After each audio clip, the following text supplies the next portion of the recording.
And as I told you earlier in the first hour of the program, we played for you a little bit of the tributes of the event yesterday at the Capitol for Senator Linda Collins, who was found murdered last week. And I guess it's today Wednesday, so it's been a full week since everybody has known of this terrible tragedy. And I wanted to bring in the president of the Family Council, Mr. Jerry Cox, on the line. Jerry, how are you this morning?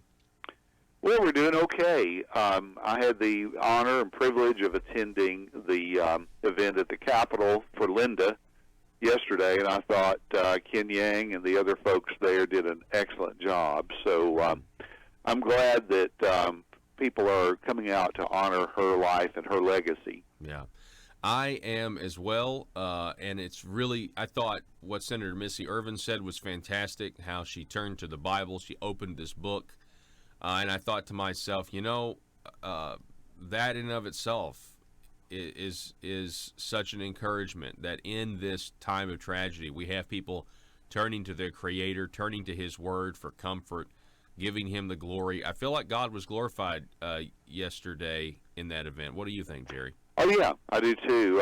It was very, very appropriate and very well done. I saw Linda a few times during the session, and I commented to people that she looked more rested and just more relaxed than I probably had ever seen her, because she was not having to put up with all the stuff out at the Capitol. As a lot of people know, she was defeated in her bid to return to the Senate. And I remember back in January, I was talking to her, and she mentioned that she was going to be moving the things out of her Senate office because she had lost the election. And so I asked her, I said, Linda, do you need any help moving your things? And she said, well, as a matter of fact, I do. And so I know my wife and I went down on a Sunday afternoon and met her at the Capitol and just helped her carry her things out and put them in her red truck and all that. And I think she was very much at peace with the fact that she was not going to be returning to the Senate, although I know it was her heart's desire to do that, but I think she had reconciled that. And so it was just a good time for us to visit with her and just help her out a little bit, that kind of thing. And so the thing that I appreciate about Linda is that the people at the Capitol try to squeeze you into that political mold that they do with everybody. And Linda just would not fit into their political mold. And I thought that takes a lot of courage, and we need a lot more people at the Capitol who won't yield to the powers that be and put their head down and just go along to get along and not stand up for the right stuff. I'll give you an example. In 2019, we couldn't find anybody that would introduce a bathroom bill. The simple bill just to say that men got to go to the men's facilities, women got to go to the women's, and if it's publicly funded, the state would enforce that. Couldn't even find anybody that would do a bill like that in 2019. In 2017, when Linda was in the legislature, I wouldn't have tried, but we could not have stopped her from filing such a bill because she knew it was the right thing to do, even if it would anger the establishment, make people uncomfortable, all those things. She knew it was the right thing to do, so she just forged ahead and did it. And she filed that bill, and I watched as the establishment blocked her at every turn. They bottled that bill up in committee, and they would not let that bill come to a vote. And so, but Linda never held it against those people for doing her that way. She was one to forgive and forget and move on. Mm-hmm. And again, there are a lot of people at the Capitol that don't do that, and she would. And so there's so many good qualities that we could talk about. Yeah. It was said to me yesterday at that event that if you are a former legislator, former colleague of Linda's, and you were not on good terms with her at this point, that was on you, because that wasn't on her. That maybe they got mad and decided to quit talking to her, but she would have never quit talking to them, because that's just the way she was. You would fight on the specific issue, and then you walk away. You could still be congenial afterwards, and that's why when I first found out about the news, Jerry, we're talking with Jerry Cox from the Family Council. I put on Twitter, that's what everybody was doing, put at a suicide. But I wanted to genuinely express what I felt, and I just thought, I feel like her life was one that was marked by the love of Christ. She gave it to everybody around her.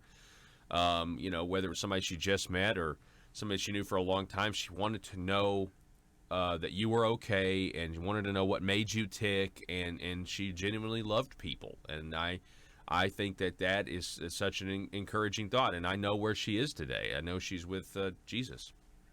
Well, and yes, but I think she was genuinely at peace with all the people who did not like her, because she knew she didn't dislike them. It was not personal, and that when I see the way things are sometimes at the Capitol, it grieves my heart that people get this attitude: I will hurt you because you didn't vote for my bill, so I'm going to hurt you politically. I'm going to hurt you personally if I can. I will destroy your character if I get the opportunity. And I just think that is so un-Christ-like and so wrong. And I hope some of the people that treated Linda that way feel a sense of conviction about that. And I hope maybe in some way her life has maybe helped change some of the way that things are at the state capitol with people that have that attitude of just, I'm going to destroy my enemies. And Linda was never that way. She would fight you as hard as anybody on a bill and then walk out of there and be your friend. And that's the way it ought to be. Yeah, and now we're at a point where my prayer has been over the last week to obviously be with the family, because as much of a loss as we feel, with our friend not being here, the family obviously feels it more. But my secondary prayer is for these investigators that are trying to get to the bottom, because as hard as Linda fought for justice for the people of her district and the state, I'm hoping that there are investigators and people in positions of authority that will also fight for the truth no matter where it leads, that they just leave no stone unturned here, and they keep going until they get the bottom of it, because, that's what Linda deserves. Exactly. She absolutely deserves that. And, I just hope and pray that the investigation will be as thorough as it needs to be, and that, as you said, wherever it leads, that the justice will be served in this case. And so, like everyone else, we're all waiting and hoping that we'll get news that gives us some way to have a little bit of closure with this, because right now I feel like it's all so open. So, but I think in the meantime, we can honor Linda. She would say to us, "Oh, don't worry about me. I'm good." She is, and she is very much so. Right. And all, but she sponsored pro-life legislation. She sponsored Second Amendment legislation. She fought for against the expansion of government. She did all the things, really, that her party, the Republican Party, says it stands for. She just went out and stood for it. Yeah. And I just think, why can't we have more people in the legislature who have that kind of stand up and have backbone? And yet that system in the Capitol seeks to remove people like Linda, because let's face it, sometimes it's uncomfortable voting for the right stuff. Yeah. It makes makes things uncomfortable. So I just applaud her for her life, for having stood up, even back, Paul, when she was a member of the Democratic Party. She stood up against the Democrats. She was a Democrat when she first got elected, and they were so mean to her. She was a person without a country when she was out there that first term as a Democrat, and then she changed over and became a Republican, and lo and behold, she went against the grain in the Republican Party as well, yeah. and rightfully so. I'm glad she did. Oh, me too. Me too. Jerry, I appreciate you coming on the program. It's always great to talk to you. Thank you so much for your kind words about Linda.